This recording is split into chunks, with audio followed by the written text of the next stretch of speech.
মনে হচ্ছে সারা ওয়ার্ল্ড খুব সুন্দর এগিয়ে যাচ্ছে, পারমাণবিক বোমা তৈরি হচ্ছে, হ্যাঁ মানে আমাদের অস্ত্রশস্ত্র বাড়ছে, অথচ একটা নিউক্লিয়ার যুদ্ধ সারা ওয়ার্ল্ডকে ধ্বংস করে ফেলে দেবে। বাহ্যিকভাবে মনে হচ্ছে খুব এগিয়ে যাচ্ছে, কিন্তু ডেঞ্জারাস একটা জায়গায় ওয়ার্ল্ড দাঁড়িয়ে আছে।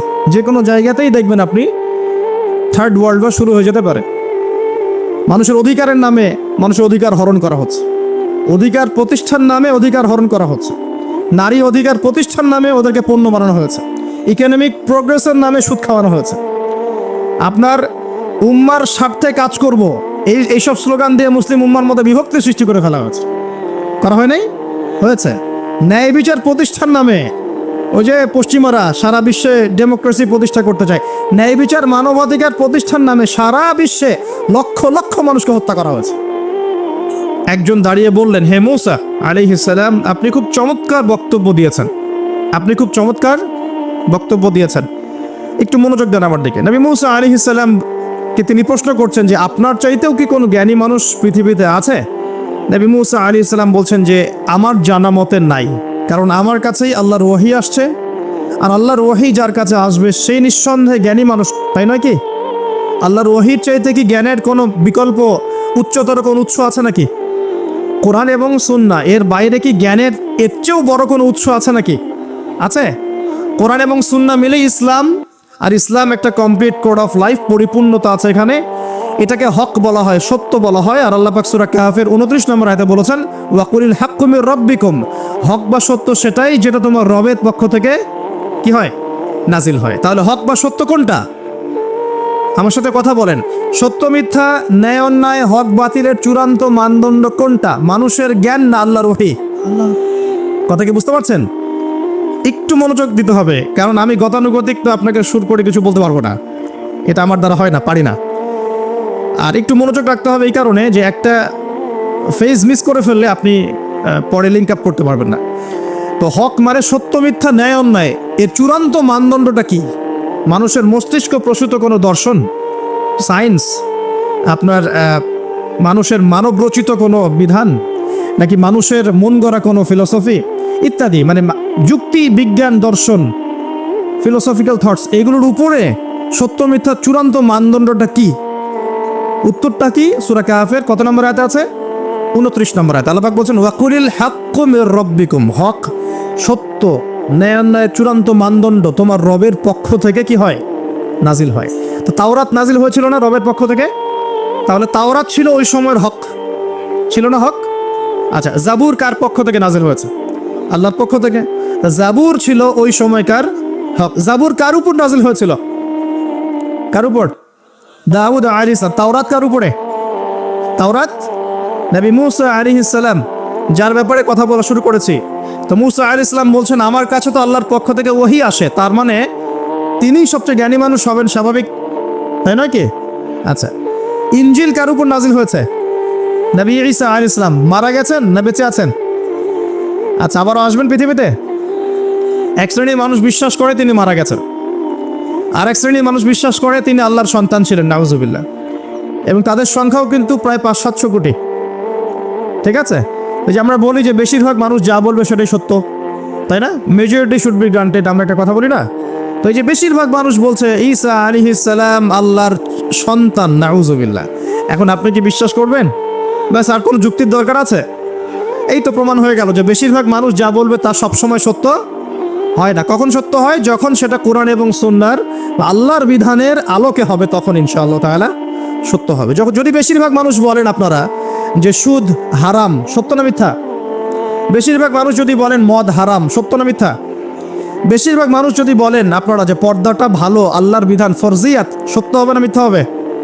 এখন যদি বেশিরভাগ মানুষ বলে মদ হালাল, জেনা হালাল, ফ্রি মিক্সিং হালাল, গার্লফ্রেন্ড বয়ফ্রেন্ড এই প্রেম করাটা হালাল, তারপরে যে পর্নোগ্রাফি হালাল, আপনার এই যে রিবা বা সুদ হালাল, সুদ তো এখন হালালই নয়, বরং সুদ তো এখন ফরজ ওয়াজিব হয়ে গেছে আমাদের উপরে, নাকি? এটা ছাড়া মানুষ চলতে পারে নাকি? এই পুরো সুদভিত্তিক একটা দেশ না, সুদভিত্তিক বিশ্ব কায়েম করেছে একটা মানে কি বলবো, একটা গোত্র, একটা সভ্যতা, সুদভিত্তিক একটা বিশ্ব কায়েম করে ফেলেছে। এখন বিশ্বের কোনো কান্ট্রি সুদমুক্ত হতে পারবে না, বিশ্বের কোনো কান্ট্রি 100% এখন সুদমুক্ত হতে পারবেই না, যদি সে ওয়ার্ল্ড ব্যাংকের দ্বারস্থ হয় আর IMF-এর দ্বারস্থ হয়। যদি কেউ ওয়ার্ল্ড ব্যাংক IMF-এর দ্বারস্থ হয়, সে সুদমুক্ত থাকতেই পারবে না। শ্রীলঙ্কা দেউলিয়া হয়ে গেল কেন? কেন? One of the most important কারণ হচ্ছে রিবা। আমরা তো বলছি এখানে কারাপশন ইত্যাদি, ওই মেগা প্রজেক্ট হাবিজাবি, এগুলো পরে। এর চেয়ে বড় কারণ হচ্ছে রিবা বা সুদ। এটা মানুষের রক্ত এবং শ্রম আর যে অর্থ সম্পদকে চুষে নিয়ে ফেলবে একেবারে। এ কারণে দেখবেন বিশ্বের একটা অংশ রিবার মধ্য দিয়ে অনেক ধনী হয়েছে, আর বাকি অংশগুলো কিন্তু আস্তে আস্তে পভার্টি এবং ডেস্টিটিউশনের মধ্যে গিয়েছে। রক্ত চুষে খাওয়া, এটা হলো গরিবের রক্ত সাক করা, চুষে খাওয়া। এই কারণেই হয়তোবা নবী সাল্লাল্লাহু আলাইহি ওয়াসাল্লাম যখন মেরাজের রাতে গিয়েছেন আল্লাহ পাকের সাথে সাক্ষাৎ করতে, তখন তাকে অনেক আযাব দেখানো হয়েছে না?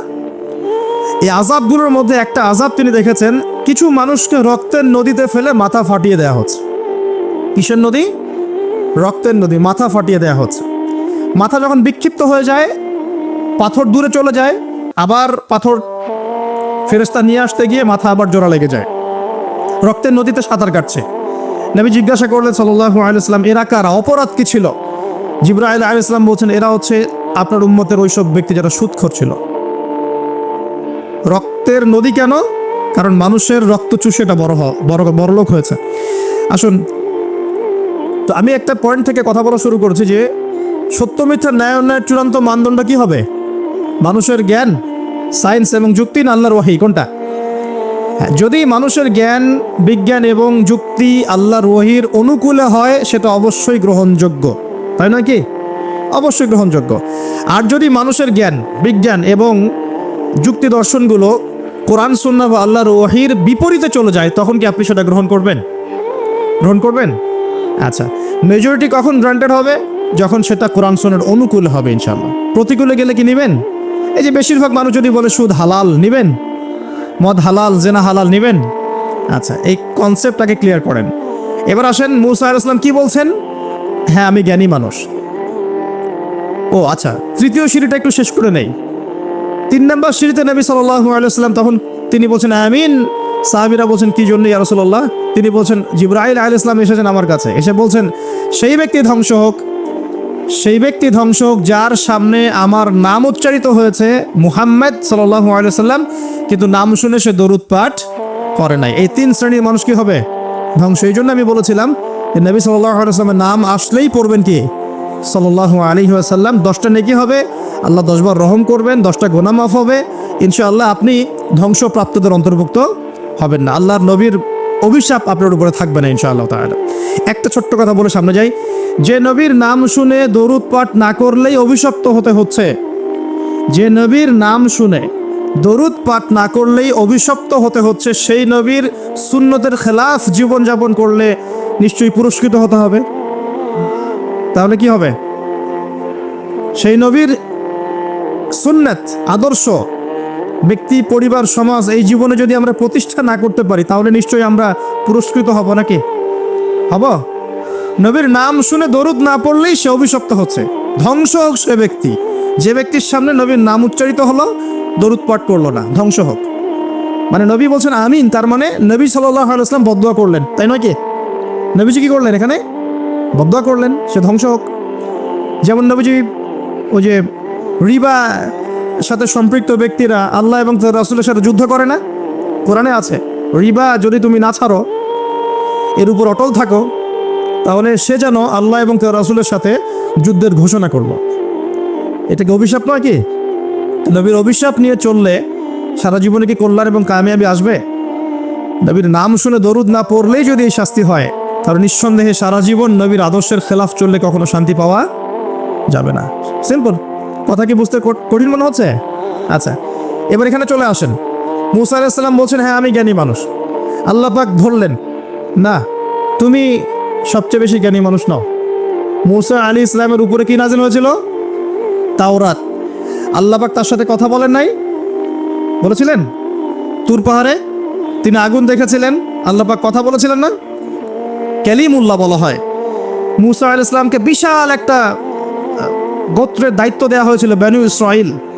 এবং কোরআন খুললে আপনি প্রত্যেকটা জায়গায় দেখবেন মুসা আর ফেরাউন, তাই নয় কি? এত বড় একজন জলিল এবং কাদার নবী, আল্লাহ পাক তাকে বলছেন না তুমি সবচেয়ে জ্ঞানী মানুষ নাও। তিনি প্রশ্ন করছেন তাহলে কে সেই জ্ঞানী মানুষ?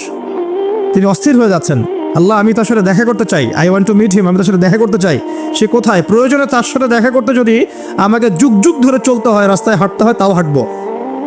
কথা বুঝতে পারছেন? আল্লাহ পাক বললেন ঠিক আছে, মাজমাউল বাহরাইন, দুই সাগরের মিলন স্থল বলে একটা কথা আছে। মাজমাউল বাহরাইন, দুই সমুদ্র যেখানে মিলে গেছে সেখানে তুমি আমার ওই বান্দাকে পাবে। তার নাম হচ্ছে খিদির। কি নাম? খিদির। খিদির মানে হচ্ছে শ্যামল বা সবুজ। একটা বর্ণনা এসেছে খিদির আলাইহিস সালাম যেখানে বসতেন সেই জায়গাটা সবুজ হয়ে যেত।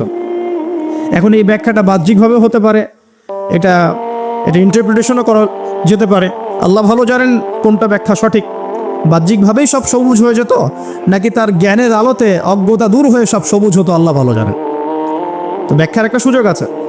তো তিনি সেখানে গেলেন, তার সাথে একজন সঙ্গীকে নিয়েছেন, তার নাম হচ্ছে ইউশা বিন নুন, একজন যুবক, তরুণ যুবক। তারা দুজন পথ চলছেন। চলতে চলতে চলতে চলতে তারা একটা জায়গায় গিয়ে পথটা ভুল করলেন। একটা জায়গার কথা বলে দেওয়া ছিল, এই জায়গায় গেলে তোমার থলির মধ্যে যে মাছ আছে, মাছ, মৃত একটা মাছ, এটা জীবিত হয়ে সমুদ্রে লাফ দিবে। যখনই লাফ দিবে ওই জায়গায় তুমি তাকে পাবে। কাকে পাবে? খিদির আলাইহিস সালামকে। তো তিনি সেখান থেকে একটু দূরে চলে গিয়েছিলেন। এই যে পথ তিনি ভুল করলেন কিছু দূর, এটা সূরা কাহফের মধ্যে আছে শেষের দিকে। আমি প্রত্যেকটা লাইন বাই লাইন পড়লে এখানে 12টা বাজবে আর কি, আর আমার আরেকটা প্রোগ্রাম আছে, 12টা বাজবে। তো তিনি পথ ভুল করলেন। যেই পথ ভুল করলেন তিনি ক্লান্ত হয়ে গেলেন, ক্লান্ত হয়ে বসে পড়লেন এবং সেই সাথীকে বলছেন খাবার কিছু আছে, নাস্তা কিছু আছে, নিয়ে আসো। এখান থেকে আমি একটা দলিল দিই আপনাকে ছোট্ট করে। সবার মাথায় সব কিছু আসবে না, আর আমি যে ব্যাখ্যাটা দিচ্ছি এটা সঠিক হলে আল্লাহর পক্ষ থেকে, ভুল হলে আমার পক্ষ থেকে। যদি মনে হয় আপনার কাছে এটা সঠিক তাহলে আপনি গ্রহণ করবেন, যদি আপনার কাছে মনে হয় যে না ভুল, তখন ছেড়ে দিয়েন, কোনো সমস্যা নেই। আমি আমার মত গ্রহণ করতে কাউকে কখনোই এনফোর্স করি না। তো যখন তিনি ক্লান্ত হয়ে পড়েছেন তখন তিনি পথ ভুল করেছিলেন। আমি ফিল করছি জিনিসটা এভাবে যে জীবনে চলার পথে আমাদের গন্তব্য যদি ঠিক না থাকে তাহলে আমরা খুব সহজেই ক্লান্ত হয়ে পড়বো আর কি। আমার কথা কি বুঝতে পারছেন? জীবনে চলার পথে আমাদের গন্তব্য যদি ঠিক না হয় আমরা খুব সহজেই ক্লান্ত হয়ে পড়বো। আমাদের গন্তব্য কি? এই গন্তব্য যদি ঠিক না থাকে, যাদের গন্তব্য দুনিয়া, যাদের গন্তব্য বাড়ি গাড়ি, স্ট্যাটাস, প্রতিপত্তি, পলিটিক্যাল পাওয়ার, যাদের গন্তব্য হচ্ছে জাস্ট দুনিয়ার মোহ, তারা খুব সহজেই ক্লান্ত হয়ে পড়বেন। কিন্তু আল্লাহর পথে যারা পথযাত্রী, যাদের গন্তব্য জান্নাত, তারা কখনো ক্লান্ত হয় না। কখনো ক্লান্ত হয়?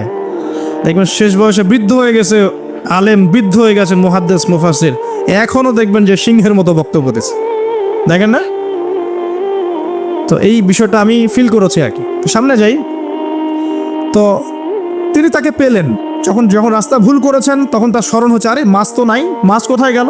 তখন ইউশা বিন নুন বলছেন মাছ তো আগেই লাফ দিয়ে নদীতে সমুদ্রে চলে গেছে। তখন তিনি বলছেন ওইটাই তো সেই জায়গা ছিল যেখানে তাকে পাওয়া যাবে, চলো। আবার তিনি ব্যাক করে সঠিক জায়গায় আসলেন। এবার তার গায়ে অনেক শক্তি।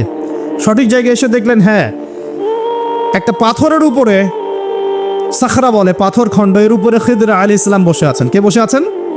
খিদির আলাইহিস সালাম। এবং তিনি তাকে সালাম দিলেন, আসসালামু আলাইকুম ওয়া রাহমাতুল্লাহ। তো খিদির আলাইহিস সালাম বলছেন ওয়ালাইকুম আসসালাম ওয়া রাহমাতুল্লাহ। এই জনমানব শূন্য জায়গায় সালাম কোত্থেকে আসলো? তখন মূসা আলাইহিস সালাম বলছেন যে আমি মূসা। আমি কে? মূসা। খিদির আলাইহিস সালাম বলছেন তুমি কি বনু ইসরাঈলের মূসা? তুমি কি বনু ইসরাঈলের মূসা? তার মানে খিদির আলাইহিস সালাম বনু ইসরাঈলের কেউ নন। কথা কি বোঝা যায়? যদি তিনি বনু ইসরাঈলের কেউ হতেন তাহলে বলতেন না তুমি কি বনু ইসরাঈলের মূসা। তার মানে তিনি বনু ইসরাঈলের বাইরের কেউ, ওই গোত্রের, ওই সম্প্রদায়ের নন তিনি। এখন তিনি বলছেন, আমি একটু পড়ে শোনাই। ক্বালা লাহু মূসা, মূসা আলাইহিস সালাম তাকে বলছেন, হাল আত্তাবিউকা আলা আন তুআল্লিমানি মিম্মা উল্লিমতা রুশদা। মূসা আলাইহিস সালাম তাকে বলছেন, হে খিদির আলাইহিস সালাম, আমি কি আপনার অনুসরণ করতে পারি এই শর্তে যে আল্লাহ আপনাকে যা শিক্ষা দিয়েছেন সেখান থেকে আমাকে কিছু শেখাবেন? স্টুডেন্টের মতো আসলেন। এবার খিদির আলাইহিস সালাম কি বলছেন? ইন্নাকা লা তাসতাতি'আ মা'ইয়া সাবরা। আমি তো শেখাতে চাই কিন্তু তুমি তো আমার সাথে সবর করতে পারবে না। কি পারবে না? তুমি আমার সাথে ধৈর্য ধরতে পারবে না? একজন টিচার কি কখনো এমন কথা বলে স্টুডেন্টকে? কোন পর্যায়ের জ্ঞান, হিকমা, প্রজ্ঞা, আধ্যাত্মিকত্ব থাকলে একজন মানুষ আগে থেকেই বলতে পারে যে তুমি তো আমার সাথে সবর করতে পারবে না? এই গল্পের শেষে আপনি দেখবেন সত্যি সত্যি মুসা আলাইহিস সালাম সবর করতে পারেন নাই। ও তিনি বলছেন ওয়াকাইফা তাসবিরু মা লাম তুহিত বিহি খুবরা, তুমি কেমন করে সবর করবে যে তোমাকে তো এই বিষয়ে কোনো খবরই দেওয়া হবে না। ক্বালা সাতাজিদুনি ইনশাআল্লাহু সাবিরান ওয়া লা আ'সি লাকা আমরা। মুসা আলাইহিস সালাম বলছেন ইনশাআল্লাহ আপনি আমাকে ধৈর্যশীল পাবেন এবং আমি আপনার কাজে কোনো রকমের ভ্যাটো দিব না, বাধা দিব না। আপনি করেন যা ইচ্ছা, আমি আপনার কাজে কোনো বাধা দিব না। আচ্ছা, এবার তারা চলতে লাগলেন। ওকে, তিনি বললেন ক্বালা ফাইত্তাবা'তানি ফালা তাসআলনি আন শাই। খিদর আলাইহিস সালাম বলছেন তুমি যদি আমাকে ফলো করতেই চাও তাহলে আমাকে কোনো প্রশ্ন করতে পারবে না। আমি যা করব চুপচাপ দেখতে হবে, পরে আমি তোমাকে জানিয়ে দেব, কিন্তু তোমার কোনো প্রশ্ন করা চলবে না। এমন কোনো টিচার দেখেছেন ছাত্রকে বলে প্রশ্ন করতে পারবে না? যা পড়াচ্ছি পড়ো, যা বোঝাচ্ছি বুঝো, যেমনে চালাচ্ছি চলাও। পৃথিবীর সবচেয়ে জ্ঞানী মানুষ কে? খিদর আলাইহিস সালাম। এবার চলছেন ফানতালাকা, তারা দুজন চলতে লাগলেন হাত্তা ইযা রাকিবা ফিস সাফিনা খারাকাহা। আমি শর্ট করে বলছি। তারা চলতে লাগলেন একটা নৌকা, এই নৌকায় করে তারা একটা নদী পার হলেন। এই নৌকার যে মাঝি বিনা পারিশ্রমিকেই তাদেরকে পার করালো। কিনারায় যাওয়ার আগেই খিদর আলাইহিস সালাম নৌকার তলদেশটা ফুটা করে ফেললেন। কাজটা কি ঠিক হলো? বিনামূল্যে একজন আমাকে সার্ভিস দিল এবং খিদর আলাইহিস সালাম তার তলদেশ ফুটা করে ফেললেন। মুসা আলাইহিস সালাম এবার দেখে বলছেন আপনি এটা কি করলেন? লাকাদ জি'তা শাইআন ইমরা, আপনি একটা জঘন্য কাজ করে ফেললেন। যারা আমাদের এত উপকার করলো আপনি তার তলদেশ ফুটা করে ফেললেন। এবার খিদর আলাইহিস সালাম বলছেন আমি তো বলেছিলাম, আলাম আকুল লাক, আমি তোমাকে কি বলি নাই ইন্নাকা লা তাসতাতিআ মা'ইয়া সাবরা, তুমি আমার সাথে সবর করতে পারবে না। এবার মুসা আলাইহিস সালাম বলছেন যে ঠিক আছে, লা তুআখিযনি বিমা নাসিত ওয়া লা তুরহিকনি মিন আমরি উসরা, আমি যেটা ভুলে গিয়েছিলাম এই বিষয়ে আমাকে আর পাকড়াও করেন না, এরপর থেকে আমি আর কোনো সমস্যা করব না ইনশাআল্লাহ। ঠিক আছে। আবার তারা চললেন। চলতে পথে এবার একটা বালকের দেখা, ছোট্ট। ফানতালাকা হাত্তা ইযা লাকিয়া গুলামান ফাকাতালাহ, এবার তারা চলতে গিয়ে একটা গোলাম, মানে কি ছোট বালককে গোলাম বলে না? জান্নাতে গেলমান থাকবে না, ছোট ছোট বাচ্চারা, গোলাম, তাকে ডেকে নিয়ে এসে খিদর আলাইহিস সালাম হত্যা করে ফেললেন। এটা কি হলো? এটা তো নৌকা ফুটা করাকেই তিনি চ্যালেঞ্জ করলেন, এবার তো বাচ্চাকে জবাই করে ফেলেছে। এবার তিনি বলছেন যে সুবহানাল্লাহ, ক্বালা কাতালতা নাফসান যাকিয়াতান বিগাইরি নাফস লাকাদ জি'তা শাইআন নুকরা, আপনি নিষ্পাপ পবিত্র একটা বাচ্চাকে এভাবে হত্যা করে ফেললেন, আপনি তো একটা জঘন্য অপরাধ করে ফেললেন। কে বলছেন এই কথা? মুসা আলাইহিস সালাম। আবার তিনি বলছেন ক্বালা আলাম আকুল লাকা ইন্নাকা লা তাসতাতিআ মা'ইয়া সাবরা, আমি কি তোমাকে বলি নাই তুমি আমার সাথে সবর করতে পারবে না? শেষবারের মতো ক্বালা ইন সাআলতুকা আন শাইইন বা'দাহা ফালা তুসাহিবনি, এরপর যদি আমি আর একটা কোয়েশ্চেন করেছি তাহলে আমাকে আর সাথে নিয়েন না। কে বলছে কথা? মুসা আলাইহিস সালাম। যিনি বলছেন আমি জ্ঞানী মানুষ, যার উপর তাওরাত নাযিল হচ্ছে। এবার ফানতালাকা, তারা চললেন হাত্তা ইযা আতায়া আহলা ক্বারিয়াতিন ইসতাতআমা আহলাহা ফাআবাউ আন ইউদাইফুহুমা ফাওয়াজাদা ফিহা জিদারান ইউরিদু আন ইয়ানকাদ্দা ফাআকামা ক্বালা লাউ শি'তা লাত্তাখাযতা আলাইহি আজরা। ঘটনা হচ্ছে এই যে তারা এবার চলতে পথে একটা গ্রামে প্রবেশ করলেন। গ্রামের লোকজনের কাছে মেহমানদারি চাইলেন, তো পানি, খাবার, নাস্তা পানি কিছু হবে? কোনো মেহমানদারি পেলেন না। অনেকটা আমাদের দ্য সিটি অফ আখিরুজ্জামানের মতো আর কি, আমাদের হচ্ছে পশ্চিমা সভ্যতার যে বস্তুবাদী জীবন ব্যবস্থা, প্রতিবেশীকে খোঁজ নেওয়ার সময় নাই, ভিক্ষুক আসলে মাফ করো। আচ্ছা না, এখন কি মানুষের উপকার করতে খুব বেশি পছন্দ করে? সত্যি কথা বলেন দেখে, বেশিরভাগ মানুষই কি এখন মানুষের উপকার করতে পছন্দ করে? বরং বাসায় মেহমান আসলে মানুষ বিরক্ত হয়। বাসায় মেহমান আসলে কি হয়? মানুষ বিরক্ত হয়, মুখে না বললেও মনে মনে বিরক্ত হচ্ছে, কবে যাবে? বাসায় গেলে জিজ্ঞাসা করে খেয়ে আসছেন না, গিয়ে খাবেন, জিজ্ঞেস করে না তো? মানুষ কিন্তু এখন বস্তুবাদী। এই যে গ্রামটা ছিল এমনই হয়তো বা, সেই গ্রামের মানুষ খাবার দিচ্ছে না, সিম্পল একটা সৌজন্যবোধ যে খাবার পানিতে আপ্যায়ন করছে না। কিন্তু খিদর আলাইহিস সালাম দেখলেন ওই গ্রামের কোনো একটা বাসার একটা দেয়াল পড়ে গেছে, ধসে গেছে। এই দেয়ালটাকে তিনি নিজের হাতে পুরো নির্মাণ করে শক্ত একটা জায়গায় নিয়ে গেলেন। এটা দেখে মুসা আলাইহিস সালাম বলছেন আপনি চাইলে কিছু আজর বা প্রতিদান নিতে পারতেন, কিছু পারিশ্রমিক নিতে পারতেন। মেহমানদারি করলো না, কিছু পারিশ্রমিক নিলে আমরা কিছু কিনে খেতে পারতাম। তো এবার খিদর আলাইহিস সালাম বলেন, হাদা ফিরাক বাইনি ওয়া বাইনাক, এই হলো তোমার আর আমার মাঝের ফিরাক, মানে বিচ্ছেদ। এরপরে তোমার সাথে আমার আর পথ চলা হলো না। আমাদের নবী মুহাম্মদ সাল্লাল্লাহু আলাইহি ওয়াসাল্লাম বলেছিলেন হাদিসের মধ্যে, যদি সেদিন মুসা আলাইহিস সালাম এভাবে কাউন্টার প্রশ্নগুলো না করতেন, অনেক জ্ঞান হয়তো শেখা যেত, কিন্তু এটা হলো না। প্রথমে যে বলেছেন খিদর আলাইহিস সালাম, ইন্নাকা লা তাস্তাতিআ মাইয়া সাবরা, তুমি আমার সাথে সবর করতে পারবে না, এটা কি ফলেছে না ফলে নাই? ফলেছে না ফলে নাই? আচ্ছা, এবার চলেন সামনে। তিনি বিচ্ছেদের আগে বলছেন, ঠিক আছে, যাওয়ার আগে আমি তোমাকে জানিয়ে দিব কি কারণে আমি এই কাজগুলো করেছি। এক নাম্বার, আমি যে নৌকাটা ফুটা করেছিলাম, আমি শর্ট করে বলছি, ওই নৌকা যদি ফুটা না করতাম তাহলে এই সমুদ্রের পিছনে একটা জলদস্যুদের দল ছিল, এরা ভালো ভালো নৌকাগুলোকে হাইজ্যাক করে, সিজ করে নেয়। এই নৌকা ফুটা আছে, এই নৌকা তারা নিবে না। বাহ্যিক চোখে মনে হচ্ছে যে আমি ওই ব্যক্তিদের ক্ষতি করেছি, কিন্তু আসলে আমি ওই ব্যক্তিদের কিন্তু উপকার করেছি প্রকৃত অর্থে। তুমি সেটা বুঝতে পারো না, কারণ তুমি বাইরের চোখ দিয়ে দেখেছো, আর আমি আল্লাহ পাকের মারেফত দিয়ে দেখেছি। কথা কি বুঝতে পারছেন? দ্বিতীয় যে বাচ্চাটাকে আমি করেছি, সেই বাচ্চাটাকে আমি নিজের ইচ্ছায় হত্যা করি নাই, আল্লাহ পাকের আদেশে করেছি। কারণ এই বাচ্চা যদি বড় হতো তাহলে এই বিশ্বের বড় কাফেরদের একজন হতো। যদি ফেরাউনকে ছোটবেলায় কেউ হত্যা করতো তাহলে কি ফেরাউন বড় হতো? আচ্ছা, যাই হোক, যদি এটা তাকদীর বা কদার, এটা আমি আল্লাহর আদেশে করেছি। আমি নিজের মন গড়া কোনো দর্শনে কাজটা করি নাই, আল্লাহর হুকুমে করেছি। তৃতীয় যে দেয়ালটা আমি নির্মাণ করেছিলাম, ওই বাড়িতে থাকে 2 জন এতিম বালক, যাদের পিতা এবং মাতা খুবই সৎ ছিল। কি ছিল? সৎ ছিল। এখানে একটা ছোট্ট কথা বলে দেই, আপনি আমি যদি পিতা মাতা হিসেবে সৎ হই, সৎ হই, নেককার মুত্তাকি পরহেজগার হই, আমাদের বংশধরদের ভালো মন্দ দেখার দায়িত্ব আল্লাহ পাকের। এই যে খিদর আলাইহিস সালাম বহু বছর পর সেখানে এসেছেন, পিতামাতা অনেক আগেই মারা গেছেন, ওই খিদর আলাইহিস সালামের হাতে এতিম বালকের খেদমত আল্লাহ পাক করে দিলেন। বুঝতে পারছেন কথা? তো এতিম 2 বালকের এই দেয়াল ছিল, এই দেয়ালের নিচে ওই 2 এতিম বালকের পৈতৃক রেখে যাওয়া কিছু সম্পত্তি আছে মাটির নিচে। যদি দেয়াল নির্মাণ না করতাম, মানুষ ওই সম্পদ নিয়ে চলে যেত। এখন দেয়াল দিয়ে আমি এটাকে শক্ত করে দিয়েছি, এরা যখন বড় হবে তখন সেই সম্পদ পাবে।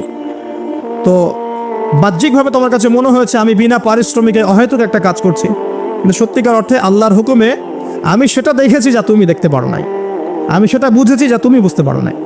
এরপরে তাদের বিচ্ছেদ হয়ে যায়।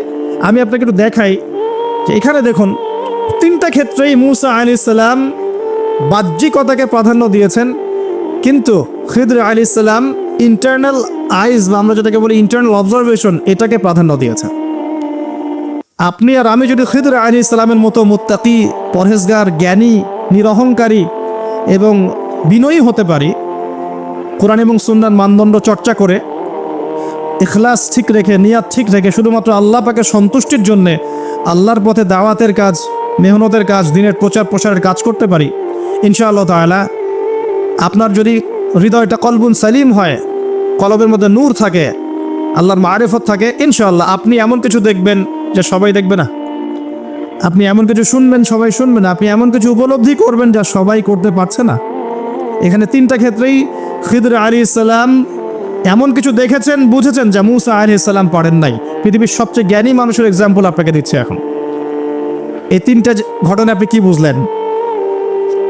বাহ্যিকতা আর রিয়েলিটি, যেটা দেখা যাচ্ছে বাহ্যিক চোখ দিয়ে, আর রিয়েলিটি, বাস্তবতা এক জিনিস না। সূরা কাহফ, এই সূরার মধ্যেই এই ঘটনা, যেখানে এই যে 3টা প্রশ্নের ঘটনা দেখলেন, মুসা এবং খিদর আলাইহিস সালামের জ্ঞানের এনকাউন্টার দেখলেন। এই 3টা ক্ষেত্রেই বাহ্যিক চোখে যা দেখা যাচ্ছে রিয়েলিটি, বাস্তবতা সেটা নয়। কথা ঠিক আছে? কথা কি বুঝতে পারছেন? বাহ্যিক চোখ দিয়ে যা দেখা যাচ্ছে রিয়েলিটি, বাস্তবতা সেটা নয়। রিয়েলিটি, বাস্তবতার সাথে এদের কোনো সম্পর্ক নাই। যুগে আপনি দেখবেন ইকোনমিক প্রোগ্রেস, ভিতরে সুদ দিয়ে মানুষকে ধসিয়ে দেওয়া হবে, হচ্ছে না? এখন দেখবেন হাইলি কনস্ট্রাক্টেড বিল্ডিংস, উঁচু বিল্ডিংসের একদম প্রতিযোগিতা, কি প্রোগ্রেস, কিন্তু এখানে দেখবেন করাপশন, দুর্নীতি, মানুষের আত্মসাৎ, সম্পদ আত্মসাৎ, এবং নগ্ন পদে রাখাল শ্রেণীর মানুষরা উঁচু বিল্ডিং নির্মাণ করছে সুদ দিয়ে এবং দুর্নীতির মাধ্যমে। এটাও কিয়ামতের একটা আলামত। এখানে আপনি দেখবেন নারীরা এগিয়ে যাচ্ছে মাশাআল্লাহ, একদম ছুটছে দুরন্ত বেগে উন্নতি, অগ্রগতি, প্রোগ্রেসের দিকে। বাস্তবিক অর্থ হচ্ছে ওরা ছুটছে জাহান্নামের দিকে। দেখবেন ফেমিনিস্ট রেভলিউশন দিয়ে একদম মেয়েদের অধিকার আদায় করে একদম মুখের ফেনা তুলে ফেলেছে। বাস্তবতা হচ্ছে একটা মেয়ের রাস্তাঘাটে ধর্ষণ হচ্ছে, ইজ্জতের কোনো গ্যারান্টি নাই। এবং এই কারণেই এই বর্তমান বিশ্বের বাস্তবতা আর বাহ্যিকতার মধ্যে আদতে কোনো মিল নাই। যা দেখছেন মিথ্যা, যা দেখছেন সব সত্য নয়, বেশিরভাগই মিথ্যা। দেখছেন নারীর অধিকার, আন্দোলন, প্রোগ্রেস, আসলে নারীর সম্মানের কোনো এখানে কোনো গ্যারান্টি নাই। নারীকে পণ্য বানিয়ে ফেলা হচ্ছে, পণ্য। তার দেহে প্রদর্শনী দিয়ে কোটি কোটি টাকার ডলারের ব্যবসা করা হচ্ছে। আপনি দেখছেন যে অর্থনীতি খুব এগিয়ে যাচ্ছে। দেখবেন এই যে কাগজের টাকা তো যাবেই, পুরো ওয়ার্ল্ডের ব্যাংকিং সিস্টেমটাই হুমকির মুখে ইনশাআল্লাহ। তার বলবে ভবিষ্যৎবাণী করছে গণক বক্তা, তুমি তো খিদির নাও, তুমি সেটা দেখবা কেমন করে? তুমি তো খিদির নাও, তুমি সেটা শুনবা কিভাবে? তোমার সেই শোনা বোঝের এখনো দক্ষতা, মারেফত অর্জিত হয় নাই।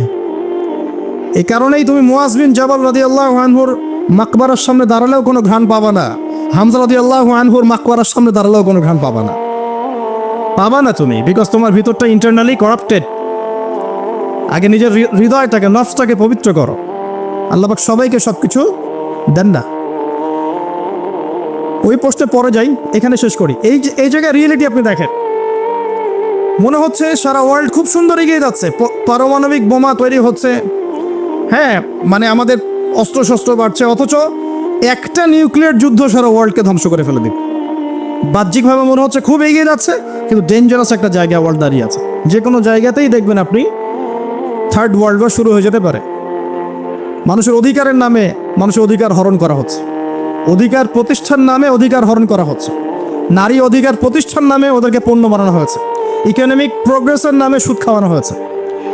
আপনার উম্মার স্বার্থে কাজ করব, এইসব স্লোগান দিয়ে মুসলিম উম্মার মধ্যে বিভক্তি সৃষ্টি করে ফেলা হয়েছে। করা হয় নাই? হয়েছে। ন্যায় বিচার প্রতিষ্ঠার নামে ওই যে পশ্চিমারা সারা বিশ্বে ডেমোক্রেসি প্রতিষ্ঠা করতে চায়, ন্যায় বিচার মানবাধিকার প্রতিষ্ঠার নামে সারা বিশ্বে লক্ষ লক্ষ মানুষকে হত্যা করা হয়েছে। হয় নাই? সব মানবাধিকার প্রতিষ্ঠার নামে লক্ষ লক্ষ মুসলিমকে হত্যা করা হয়েছে। যা দেখছেন বাইরে, রিয়েলিটি এক জিনিস নয়। প্রতিটা ক্ষেত্রে দেখছেন পরিবার খুব সুখের জায়গা, পরিবার এখন ভাঙছে। দেখছেন খুব ভালোবাসা বাইরে, এগুলো জেনা হচ্ছে, জেনা। বাইরে খুব ভালোবাসা সম্পর্ক, এটা জেনা। দেখছেন আপনি যে গ্লোবাল অ্যাফেয়ার্সে মুসলিমদের কিছু আইওয়াস শোডাউন দেখছেন, আদতে দেখবেন বড় বড় যে জিনিসগুলো, সেক্টরগুলো, সবগুলো ওরা কন্ট্রোল করছে, আমরা নিয়ন্ত্রিত হচ্ছে। আপনার কাছে মনে হচ্ছে আপনি টেকনোলজি ইউজ করে খুব এগিয়ে যাচ্ছেন, বেশিরভাগ টেকনোলজি ওরা কন্ট্রোল করছে। আপনার প্রাইভেট লাইফে কী করেন সেটাও তারা জানে। তো আমি একটা বিষয়ে ফোকাস করতে চাচ্ছি, মুসা এবং খিদর আলাইহিস সালামের এই যে জ্ঞানের এনকাউন্টার, এখান থেকে আপনাকে একটা শিক্ষা নিতে হবে। সেটা হলো ফিতনাময় যুগে, ফিতনাময় বিশ্বে বাহিরে যা দেখা যায় আর বাস্তবতার মধ্যে আকাশ পাতাল পার্থক্য থাকতে পারে। এই বিষয়টা প্রত্যেকটা সেক্টর ঘেটে ঘেটে আপনি খেয়াল করেন, আপনি বুঝতে পারবেন। ইভেন আমাদের মুসলিমদের মধ্যেও দেখবেন মানুষকে ভালো কিছু দেওয়ার নাম করে মানুষকে বড় বড় ওলামা কেরাম থেকে সরিয়ে দেওয়া হয় নাই? মানুষকে আলেম ওলামার সোহবত থেকে সরিয়ে দেওয়া হচ্ছে না? একা একা তুমি দিন পালন করো, বুখারি মুসলিম পড়ো, মুফতি হয়ে যাও, হচ্ছে না? এগুলো হচ্ছে, মানে বাহ্যিকতা যা দেখছেন, রিয়েলিটির মধ্যে অনেক পার্থক্য, অনেক সমস্যা। কিছু মানুষ বলছে লা ইলাহা ইল্লাল্লাহ বললেই জান্নাতে চলে যাওয়া যাবে, আমলের কোনো দরকার নাই। কিছু মানুষ বলছে তাকদির বলতে কিছুই নাই। আবার কিছু মানুষ বেরোছে বলছে যে কোরআন মানলেই হবে, হাদিস মানার দরকার নাই। তো বাহ্যিকতা, ধর্মের মধ্যেও দেখবেন বাহ্যিকতা যা দেখছেন, রিয়েলিটি এমন নয়। তো শেষ জামানার এই ফিতনাময় যুগটা এমন হবে যে বাহ্যিকতা আর বাস্তবতার মধ্যে আকাশ পাতাল পার্থক্য দেখতে পারবেন। এটাই সেই যুগ যখন নবী সাল্লাল্লাহু আলাইহি ওয়াসাল্লাম বলছেন শেষ জামানায় সত্যবাদী মানুষদেরকে বলা হবে মিথ্যাবাদী, আর মিথ্যাবাদী সবগুলোকে বলা হবে সত্যবাদী। আমানতদার ব্যক্তি, পরম আমানতদার, তাকে বলা হবে খেয়ানতকারী। আর যে ব্যক্তি খেয়ানতকারী, রিনাউন্ড, তাকে বলা হবে আমানতদার। সবচেয়ে নিচু স্তরের মানুষকে সবচেয়ে উঁচু আসনে বসানো হবে, এমনও আসছে। হাদিসগুলো খালি পড়েন, এবং এই যে একটা আপনাকে দর্শন দিয়ে গেলাম, খিদর আলাইহিস সালামের দৃষ্টিভঙ্গিটা অর্জন করেন, দেখবেন আপনি অনেক কিছুই বুঝতে পারছেন যেটা সবাই পারছে না। এটা বোঝার জন্য এখন কি লাগবে, এখান থেকে আমি একটু করণীয় বলে শেষ করে দিই, অনেক লম্বা হয়ে যাবে না হলে। দেখেন খিদর আলাইহিস সালাম কিন্তু একদিনে একা একা হয়নি। প্রথমত আল্লাহ পাক তার সম্পর্কে কি বলেছেন একটা কথা বলে দিই। আল্লাহ পাক বলছেন যে তিনি আল্লাহর একজন বান্দা ছিলেন। ফাওয়াজাদা আবদান, তিনি আল্লাহর একজন বান্দা ছিলেন। মিন ইবাদিনা, আল্লাহর বহু বান্দাদের মধ্যে তিনি একজন আল্লাহর বান্দা ছিলেন। কে? খিদর আলাইহিস সালাম। আতাইনাহু রাহমাতাম মিন ইনদিনা, খিদর আলাইহিস সালামকে আমি আমার পক্ষ থেকে রহমত দিয়েছিলাম। আল্লাহর পক্ষ থেকে কি দিয়েছেন আল্লাহ পাক? রহমত, দয়া। আপনি দয়ালু না হতে পারলে, আপনি যদি দয়ালু না হতে পারেন তাহলে আল্লাহর সেই মারিফত, নূর আর জ্ঞান পাবেন না। তো আগে মানুষের প্রতি, উম্মার প্রতি, সবার প্রতি দয়ালু হতে হবে। তো হ্যাঁ, সবাই আমার ভাই, সবাই আমার উম্মার অংশ, আমি সবার কল্যাণ চাই, কেউ আমার শত্রু নয়। একটা দয়ালু মনোভাব তো লাগবে আগে। নিজের আগে মনে করেন আমি হকের ডিলার, জান্নাতের ডিলার, তোমাদের লিজ লাগলে আসো নিয়ে যাও, তাহলে তো সমস্যা। মনের মধ্যে যদি হিংসার, বিদ্বেষ, পরশ্রীকাতরতার, অহংকারের এইসব বিষ বাষ্প পুষে রাখেন, তাহলে খিদির হবেন কিভাবে? নূর পাবেন কিভাবে? মারিফত অর্জন করবেন কিভাবে? আর হক বাতিল চিনবেনই বা কিভাবে? নিজে চিনবেন না, মানুষকে চেনাবেন কিভাবে? এই কারণে দেখবেন যে ওয়ার্ল্ড অ্যাফেয়ার্স নিয়ে কোনো কথা বললে বলে ভবিষ্যৎবাণী হচ্ছে, অথচ এটা বাস্তব বর্তমান, সেটা খেয়াল নাই। যেটা বাস্তব বর্তমান সেটাকে ভবিষ্যৎ মনে করছে। পুরো ওয়ার্ল্ডের ইকোনমিক সিস্টেম একটা ভয়ঙ্কর হুমকি মুখে আছে। বড় বড় যারা ইকোনমিক্স এবং যারা মিলিটারি অ্যাফেয়ার্স নিয়ে পড়াশোনা করেন, তারা বলছেন যে এই বিষয়গুলো ওয়ার্ল্ডের সামনে দাঁড়িয়ে আছে। আর পড়াশোনা করে কোরআন সুন্নাহর জ্ঞানের সাথে এই যুগোপযোগী জ্ঞানগুলোকে একত্রিত করে যখন আমরা এগুলোর সলিউশন দেওয়ার চেষ্টা করছি, বলছে গণক, বলছে ভবিষ্যৎ বক্তা, বলছে অমুক তমুক। অথচ ইসলাম, আলেম ওলামা এবং যারা দিনের দায়ী, মোবাইল লেগ, তাদের কাছ থেকে জনগণ আসলে আশা করে কি? আপনারা কি আমাদের কাছে শুধু এটাই আশা করেন ওয়াজ মাহফিলের এখানে বসবো, সুবহানাল্লাহ বলা শিখাবো, আলহামদুলিল্লাহ পড়লে কত নাকি হয় এটাই শিখাবো, হ্যাঁ মাসলা মাসাইলগুলো শিখাবো, এতটুকুই যথেষ্ট? হাত বাদ দেন কোথায়, রফুল দেন, করবেন কি করবেন না, আমিন জোরে নাচতে, এগুলো নিয়েই কথা বলবো খালি? আমরা কি খালি এই আধ্যাত্মিকত্বের বিষয়গুলোই, ইবাদত বন্দিকে জীবনের কথাগুলোই বলবো? ইসলামে কি ইকোনমিক কোনো সেকশন নাই? ইসলামে কি পলিটিক্স নাই? ইসলামে কি জিও পলিটিক্স নাই? ইসলামে কি অন্যান্য ফিলোসফিক্যাল থটসগুলো নাই? তাহলে যুগ এবং জিজ্ঞাসার সমাধান আপনারা আমাদের কাছে আশা করেন কি করেন না? যুগ এবং জিজ্ঞাসার যে সমাধান, এটা তো আপনার আলেম ওলামার কাছে আশা করবেন, তাই নয় কি? না কার কাছে আশা করবেন? কে দিবে আপনাকে সমাধান? এখন এই সমাধান দেওয়ার জন্য যোগ্যতা কি লাগবে? আপনাকে খিদির হতে হবে, খিদর আলাইহিস সালামের মতো দূরদর্শিতা সম্পন্ন হতে হবে। কিভাবে হবেন? ওই যে আল্লাহ পাক বলছেন আমি তাকে রহমত বা দয়া দিয়েছি। আগে দয়ালু হতে শেখেন, আগে মনের হিংসা দূর করেন, মনটা পবিত্র করেন। আগে পবিত্র হচ্ছে না, টেনশনের কিছু নাই। আল্লাহওয়ালা কোনো মানুষের কাছে আসেন, এসে পড়ে থাকেন, পবিত্র হয়ে যাবেন ইনশাআল্লাহ। আল্লাহওয়ালা যে মানুষরা আছেন, আল্লাহর মারিফতওয়ালা মানুষরা, তাদের কাছে সোহবতে গিয়ে পড়ে থাকেন 5 দিন 7 দিন 1 মাস 40 দিন, ইনশাআল্লাহ দেখবেন আপনি অনেক কিছুই শিখবেন। সব কিছু বইপত্র পড়ে শেখা যায় না, সব কিছু বইপত্র পড়ে আর এই সার্টিফিকেটস অর্জন করে সব শেখা যায় না। কেন শেখা যায় না? আল্লাহ পাক বলছেন ওয়াতাইনাহু রাহমাতাম মিন ইনদিনা ওয়া আল্লামনাহু মিন লাদুন্না ইলমা। এই হচ্ছে পয়েন্ট। আল্লাহ বলছেন আমি খিদিরকে আমার পক্ষ থেকে জ্ঞান শিখিয়েছি। কার পক্ষ থেকে? আমি আবার বলছি ওয়া আল্লামনাহু মিন লাদুন্না ইলমা, আমি খিদির আলাইহিস সালামকে আমার পক্ষ থেকে জ্ঞান শিখিয়েছি। আল্লাহর পক্ষ থেকে তার কাছে জ্ঞান ছিল। খিদর আলাইহিস সালাম কয়টা ডিগ্রি অর্জন করেছেন? কয়টা সার্টিফিকেট? কোন কোন স্কুল, কলেজ, ইউনিভার্সিটি? তিনি কি হার্ভার্ডে পড়েছিলেন? তিনি কি কেমব্রিজে পড়েছেন? আমাদের প্রাচ্যের অক্সফোর্ডে পড়েছেন? তো এখানে পড়েও খিদির হতে পারছি না কেন? তাহলে সমস্যা কোথায়? তার মানে জ্ঞান শুধুমাত্র প্রোটেস্ট্যান্ট ভার্সনে সার্টিফিকেটস অর্জন করা নয়, আর বইপত্রের খালি লেটার্সগুলোকে মুখস্থ করাই নয়, এগুলোই জ্ঞান নয়। যতক্ষণ পর্যন্ত এগুলোর আমল না আসবে এবং আল্লাহওয়ালা মানুষের সোহবতে না থাকবে, আত্মশুদ্ধি অর্জন না হবে, কলব পরিষ্কার না হবে, ততক্ষণ পর্যন্ত আল্লাহর মারিফত পাবে না। আমি কি কথা বোঝাতে পারছি? একটু উঁচু স্তরে কথা বলছি হয়তো আপনাদের সামনে, কিন্তু কথাগুলো খুব ইম্পর্টেন্ট। আপনারা পরে বুঝবেন, রেকর্ডিং হচ্ছে, পরে বারবার শুনেন। শুধুমাত্র প্রোটেস্ট্যান্ট ভার্সনে এগুলো মুখস্থ করার মধ্যে জ্ঞান সীমাবদ্ধ নয়। এটা আপনি পড়লেন, বই সার্টিফিকেটস অর্জন করলেন। আপনি ডক্টর হতে চান, আমার পাশে একজন ডক্টর বসে আছেন। এখন যদি আমি বলি যে আপনি ডক্টর হতে চান অর্থোপেডিক্সের বইগুলো আপনাকে দিয়ে দিলাম, বাসায় গিয়ে পড়েন, ডক্টর হয়ে যান, হবে? পারবে কি কেউ করতে? তাকে মেডিকেল কলেজে ভর্তি হতে হবে, ক্লাস করতে হবে, তার চেয়ে বড় বড় ডক্টরদের সোহবতে থেকে জ্ঞান শিখতে, প্র্যাকটিক্যাল করতে হবে, কত কাজ। এই কাজগুলো আমরা দিনের ক্ষেত্রে করতে চাই না। আমি একটা বিষয় দিকে ফোকাস করছি, খিদির না হতে পারলে শেষ জামানায় টেকা যাবে না। কারণ এই জামানা রিয়েলিটি আর বাস্তবতার মধ্যে কোনো মিল নাই। দূরদর্শিতা লাগবে, চিন্তা হবে, চিন্তা হলে নূর লাগবে। ওই যে বললাম, নূর আপনাকে অন্ধকার জাহিলিয়াতে আলোর পথ দেখাবে, অন্ধকার থেকে আলোর পথ দেখাবে ইনশাআল্লাহ। তো প্রথমে লাগবে জ্ঞান, দয়া, একটা কলবুন সালিম, প্রশান্ত হৃদয়, আল্লাহ পাকের মারেফত এবং আল্লাহর নূর অর্জন হবে কিভাবে? প্রথমে আপনি জ্ঞান অর্জন করে আমল করবেন, এরপর আল্লাহওয়ালা মানুষের কাছে থাকবেন, তাদের সাথে সম্পর্ক রাখবেন, আলেম ওলামা থেকে ডিটাচড হয়ে থাকবেন না, কখনো না। তাদের সোহবতে গিয়ে গিয়ে পড়ে থাকবেন। সপ্তাহে 5 দিন কাজ করছেন, 2 দিন তো ফ্রি আছেন, 2 দিনের মধ্যে 1 দিন সময় দিবেন। নবী সাল্লাল্লাহু আলাইহি ওয়াসাল্লাম হিকমা দিয়ে, বুদ্ধি দিয়ে, কৌশল দিয়ে ধীরে ধীরে বেসিক ঠিক করে আস্তে আস্তে আস্তে আস্তে ইসলামকে এগিয়ে নিয়ে গেছেন। 23 বছর সময় লেগেছে। কত বছর? কখনো কখনো অত্যাচার সহ্য করতে হয়েছে, করেছেন। কখনো মার খেতে হয়েছে, খেয়েছেন। কখনো গালি খেতে হয়েছে, খেয়েছেন। কখনো সমালোচনা সহ্য করতে হয়েছে, করেছেন। কখনো দেশ থেকে চলে যেতে হয়েছে, চলে গিয়েছেন। হাল ছেড়ে দেন নাই, ধীরে ধীরে ইসলামকে নিয়ে এগিয়ে গেছেন। একদিনে তো দিন কায়েম হয়নি, হয়েছে। তার আগ পর্যন্ত এভাবে গ্লোবালি কিছু হবে এটা আমার মনে হয় না। আমি স্টাডি করে যা মনে হচ্ছে আমার কাছে মনে হয় না যে গ্লোবালি তার আগে কিছু হবে। ক্ষুদ্র পরিসরে বা ব্যক্তিগতভাবে বা সামাজিকভাবে ছোট ছোট ক্ষেত্রে কিছু হতে পারে, কিন্তু বড় পরিসরে মনে হচ্ছে না যে এত সময় আমাদের হাতে বাকি আছে। আল্লাহ রাব্বুল আলামিন ভালো জানেন, ইল্লা মাশাআল্লাহ। নবী মুসা আলাইহিস সালাম যখন এই কথা বলছেন, আল্লাহ পাক ধরে ফেলেছেন। তিনি বলছেন, আমার একজন বান্দা আছে যার নাম খিদির আলাইহিস সালাম। খিদির মানে শ্যামল বা সবুজ।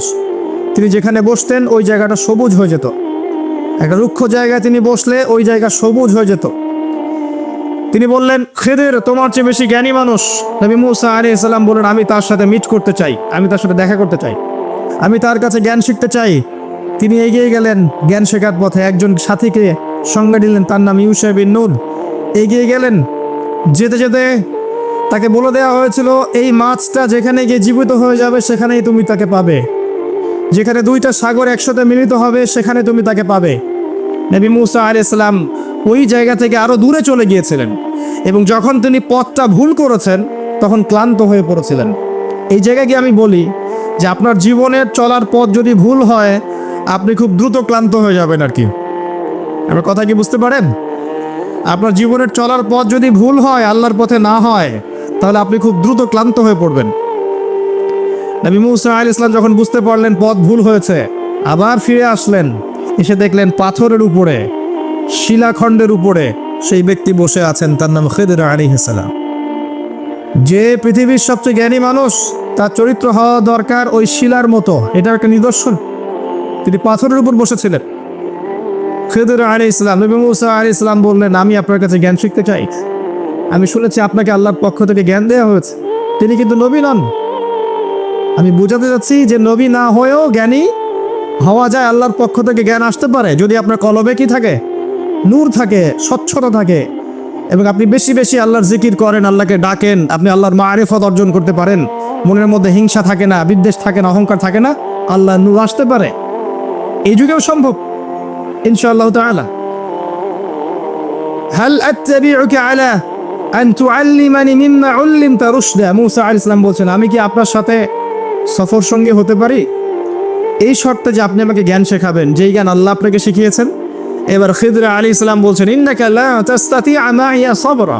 তুমি তো আমার সাথে ধৈর্য ধরতে পারবে না। সুবহানাল্লাহ।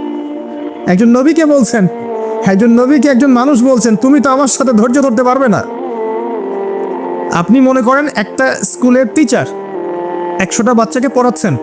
পরীক্ষার আগে আপনি বলে দিলেন যে 1 বছর আমি তোমাদেরকে পড়িয়েছি, তুমি অমুক আব্দুল্লাহ ফার্স্ট হতে পারো, আর তুমি আব্দুর রহমান তুমি ফার্স্ট হতে পারবে না, তুমি হবে লাস্ট।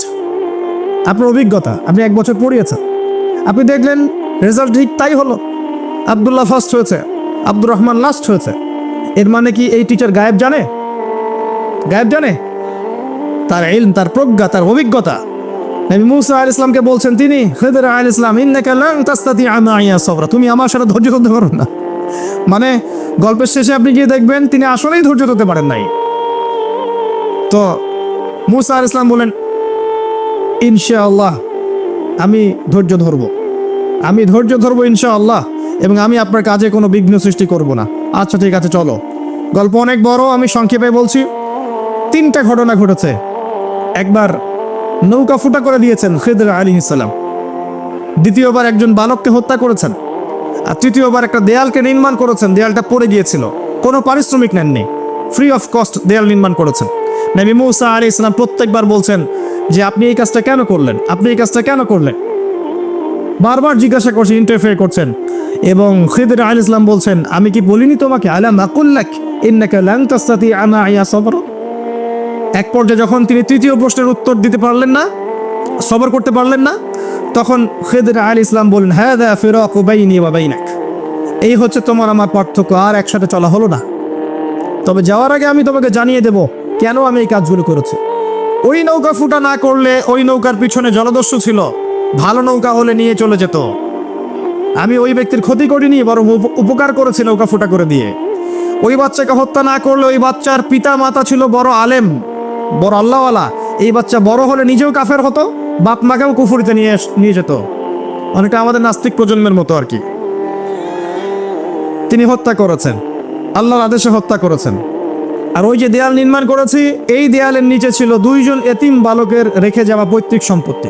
তার বাবা মা রেখে গিয়েছিল সোনার কয়েন, রূপার কয়েন, এইগুলো মাটির নিচে ছিল।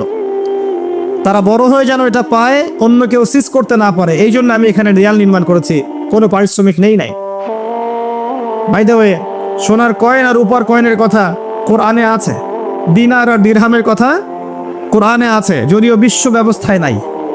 বিশ্ব ব্যবস্থার IMF নামে একটা সংগঠন আছে, ইন্টারন্যাশনাল মনিটারি ফান্ড, তারা আইন করে সোনার কয়েন আর রূপার কয়েনকে হারাম করে দিয়েছে। আপনি কি সেটা জানেন? তা সোনার কয়েন আর রূপার কয়েনটাকে হারাম করেছে অর্থনীতি থেকে, ব্যান, টোটালি ব্যান। তাদের আর্টিকেলস অফ চার্টারের মধ্যে আছে, লেখা আছে যে এই বিশ্ব বাজার থেকে সোনার কয়েন রূপার কয়েনকে ব্যান করে দেয়া। কেউ যদি আল্লাহর হালালকে হারাম করে, তাকে আমরা কি বলতে পারি? কেউ যদি আল্লাহর হারামকে হালাল করে আর আল্লাহর হালালকে হারাম করে নেয়, তাকে আমরা কি বলতে পারি? আর এই পাপটার নাম কি? সূরা তাওবার 31 নম্বর আয়াত অনুযায়ী এই পাপটাকে বলা হয় শিরক। জি, সূরা তাওবার 31 নম্বর আয়াত অনুযায়ী এই পাপটাকে বলা হয় শিরক। কে অধিকার দিল মানুষকে আল্লাহর হালালকে হারাম করার? একটা কয়েনের মধ্যে ইন্ট্রিনসিক ভ্যালু থাকে, অন্তর্নিহিত মান থাকে। এখানে যতটুকু সোনা আছে এতটুকুই আছে, এর ইন্ট্রিনসিক ভ্যালু আছে, অন্তর্নিহিত মান আছে। আজীবনে এই মান কমে যাবে না ইনশাআল্লাহ তাআলা, বরং বাড়বে। কিন্তু আপনার কাছে যা দিয়েছে তারা এটা হারাম করার পরে, এটার মান দিন দিন বাড়ে না, বরং দিন দিন কমতে পারে। এতে করে আপনি আপনার শ্রম হারাচ্ছেন। আপনি শ্রম দিয়ে টাকা আর্ন করছেন, সেই কঠোর পরিশ্রমের টাকার মান যখন কমে যায়, তখন আপনার শ্রমটাও চলে যায়। কেউ আপনার শ্রমটা চুরি করে খেয়ে ফেলে। শুধু ব্যক্তি পর্যায়ে না, বড় বড় রাষ্ট্রকে তারা দেউলিয়া করতে পারে, করেছে হিস্ট্রিতে। যাই হোক, ওইদিকে আমি যাচ্ছি না। তবে কোরআনে যে দিন আর দিরহামের কথা আছে, এটা জেনে রাখেন। অ্যাটলিস্ট কিছু করতে পারবেন না আমি জানি, বাট জেনে রাখেন। জানতে দোষ আছে? জানতে কোনো দোষ আছে? কিছু করার নাই, কিন্তু জানতে দোষ আছে? আচ্ছা, জেনে রাখেন। এরপরে নবী মুসা আলাইহিস সালাম 3টা উত্তর পেয়ে গেলেন। এখন এই যে ঘটনাটা আপনাকে বললাম, সূরা কাফের মধ্যে আছে, এখানে খিদর আলাইহিস সালাম কি 1 চোখ দিয়ে দেখেছেন না 2 চোখ দিয়ে দেখেছেন? নবী মুসা আলাইহিস সালাম বাইরের চোখ দিয়ে দেখছেন, এটা কেন করলেন, এটা কেন করলেন, এটা কেন করলেন। এর পিছনের কারণটা কি যদি ধরতে পারেন নাই, নবী হয়েও ধরতে পেরেছেন কে? খিদর আলাইহিস সালাম। তার মানে আল্লাহর পক্ষ থেকে জ্ঞান যখন আপনার কাছে আসবে, আপনার কলবে আল্লাহ নূর আসবে, হিকমা এবং প্রজ্ঞা আসবে, আপনি অনেক দূর পর্যন্ত দেখতে পারবেন ইনশাআল্লাহ তাআলা, যেটা সাধারণ মানুষ পারবে না। আল্লাহ পাক এমন আরেকজন ব্যক্তির কথা বলেছেন, এই যে যেটা আমি তেলাওয়াত করেছিলাম, ওয়াইজ ক্বালা ওয়ালাকাদ আতাইনা লুকমানাল হিকমা আন ইশকুরু লিল্লাহ। আমি লুকমানকেও হিকমা দিয়েছিলাম। সুবহানাল্লাহ। লুকমান আলাইহিস সালাম হয়তো নবী ছিলেন না, আল্লাহ বলছেন আমি লুকমান হাকিমকে আমি হিকমা দিয়েছি, প্রজ্ঞা দিয়েছি। 3 জন ব্যক্তির জন্য জান্নাতের একটা সুসংবাদ আছে, জান্নাতে বড় মর্যাদা আছে। 3 জনই হচ্ছেন কালো বর্ণের, আফ্রিকান কন্টিনেন্টের মানুষ, কালো বর্ণের। হয়তো চেহারা সুন্দর না, কালো, কুৎসিত চেহারা মতো। কুৎসিত বলতে আমি বুঝাচ্ছি না যে বিভৎস, আমি বুঝাচ্ছি যে কালো, যেটাকে আমরা মনে করি যে একটু কুৎসিত চেহারা, আসলে তো মানুষ কুৎসিত নয়।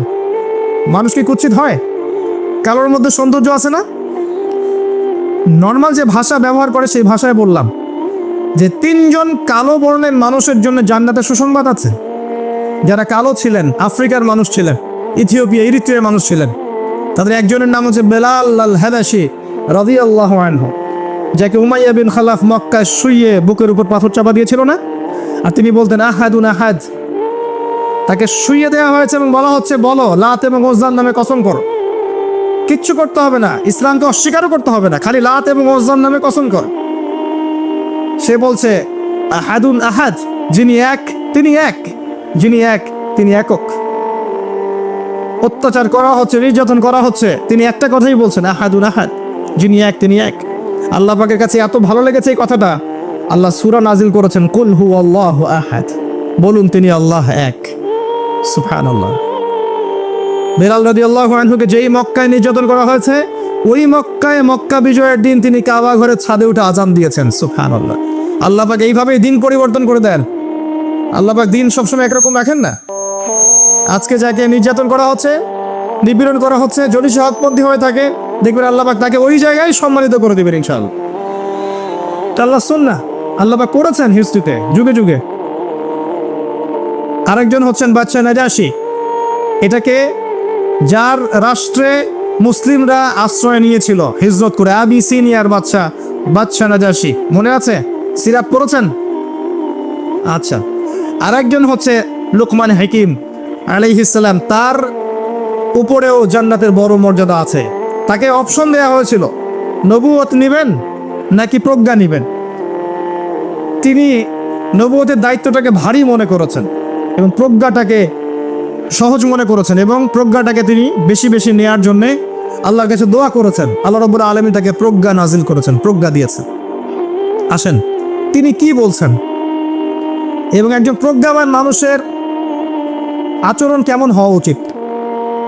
তিনি আল্লাহ পাক বলছেন ওয়ালাকাদ আতাইনা লুকমানাল হিকমা, আমি লুকমানকে হিকমা এবং প্রজ্ঞা দিয়েছি, আমার পক্ষ থেকে জ্ঞান শিক্ষা দিয়েছি।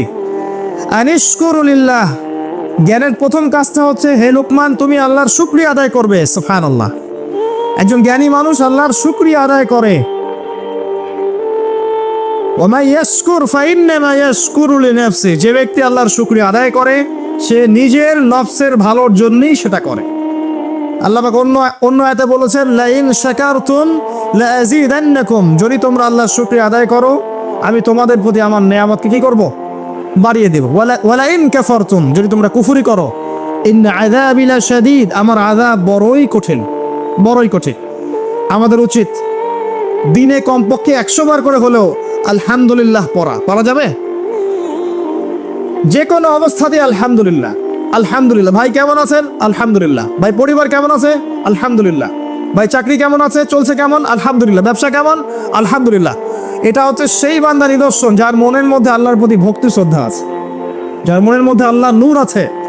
তার নিদর্শন হচ্ছে সে সব সময় শুকরিয়া আদায় করবে। একটা এক্সাম্পল দিচ্ছি, দেখেন ইব্রাহিম আলাইহিস সালাম ওই প্যালেস্টাইনে থাকতেন, আর এই যে এইখানে মক্কায় তার একজন স্ত্রী হাজারা আলাইহিস সালাম, ওইখানে একজন স্ত্রী সারা আলাইহিস সালাম। মনে আছে ঘটনা? আচ্ছা, তিনি আসলেন বাসায়, দরজায় নক করছেন যে বাসায় কে আছে। দরজার পিছন থেকে বলা হচ্ছে যে আমি। তিনি বলছেন ইসমাইল কোথায়? তখন আওয়াজ আসছে ইসমাইল শিকার করতে গেছে। তারপরে তাকে বলা হচ্ছে তোমরা কেমন আছো, স্বামী স্ত্রী তোমরা কেমন আছো? তো স্ত্রী জবাব দিচ্ছে আমরা ভালো নাই, আমাদের ঘরে অনেক অভাব, আমাদের অনেকের স্ত্রীর মতো। আছেন এরকম?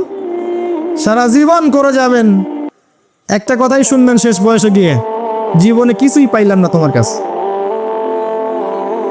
নিজের মাথার ঘাম পায়ে ফেলে করতেই থাকবেন, করতেই থাকবেন, করতেই থাকবেন, করতেই থাকবেন, কিন্তু আপনি শুনতেই থাকবেন, শুনতেই থাকবেন, কিছুই করলাম না, কিছুই পাইলাম না, কিছুই পাইলাম না। অমুক ভাবি কত ভালো আছে, অমুক কত ভালো আছে, অমুকের এত আছে, অমুকের তত আছে। সুবহানাল্লাহ।